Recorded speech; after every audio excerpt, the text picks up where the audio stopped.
Every new mom needs her mom అని చెప్పి ఒక కొటేషన్ ఉంటుంది.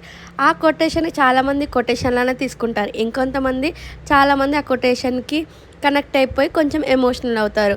ఆ మాట మీలో ఎంతమంది నిజమని ఒప్పుకుంటారు?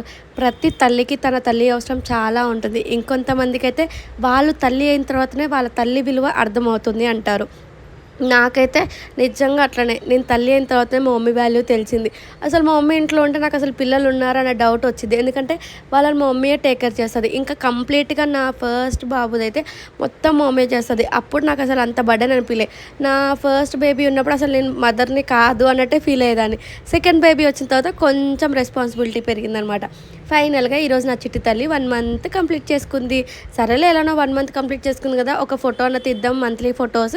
అట్లా 12 చేయించి అవన్నీ కూడా ఒకే ఫ్రేమింగ్‌లో పెట్టాలి అని ఒక కోరికుండే. అట్లా నేను మయాన్‌కి చేద్దాం అనుకున్నాను. 6 మంత్స్ వరకు ఫోటోస్ తీసి 6 మంత్స్‌లో మయాన్‌కి హెల్త్ ప్రాబ్లమ్ రావడం వల్ల నేను తీయలేకపోయాను. ఆ 6 ఫోటోస్ కూడా నేను మయాన్ బర్త్‌డే ఆల్బమ్‌లో యాడ్ చేయించాను. సో, ఇప్పుడు పాప టర్న్ కాబట్టి 12 ఫోటోస్ ఎట్లైనా మిస్ చేయకుండా తీసి ఒక ఆల్బమ్‌లాగా చేయించుకుందాం.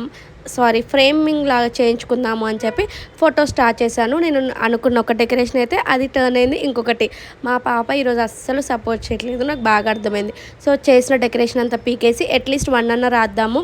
ఒక ఫోటో అన్నా తీసుకుందాము అని చెప్పి స్టార్ట్ చేశాను. అలా స్టార్ట్ చేసి నాకు 2 హవర్స్ ఆఫ్ టైం పట్టింది. ఫైనల్‌గా అవుట్‌పుట్ సరిగ్గా వచ్చింది. ఇంతలో వాళ్ళ మామొచ్చి, ఇలా కాదు సూపర్‌గా తీద్దాము అని చెప్పి తనలో ఉన్న క్రియేటివిటీ మొత్తం బయటికి తన్నేస్తే సక్సెస్‌ఫుల్‌గా అది కూడా ఫెయిల్ అయిపోయింది. ఎందుకంటే మా పాప సపోర్ట్ చేసిన టైంకి బయటలో వెంటిలేషన్ సపోర్ట్ చేయట్లేదు. వెంటిలేషన్ వచ్చినప్పుడు మా పాప సపోర్ట్ చేయట్లేదు. అట్లా ఫైనల్‌గా వచ్చిందే చాలు అనుకోని తీసుకెళ్ళిపోయి ఇప్పటికే చాలా సేపు అయింది కదా అని చెప్పేసి ప్యాంపరింగ్ చేస్తున్నాడు.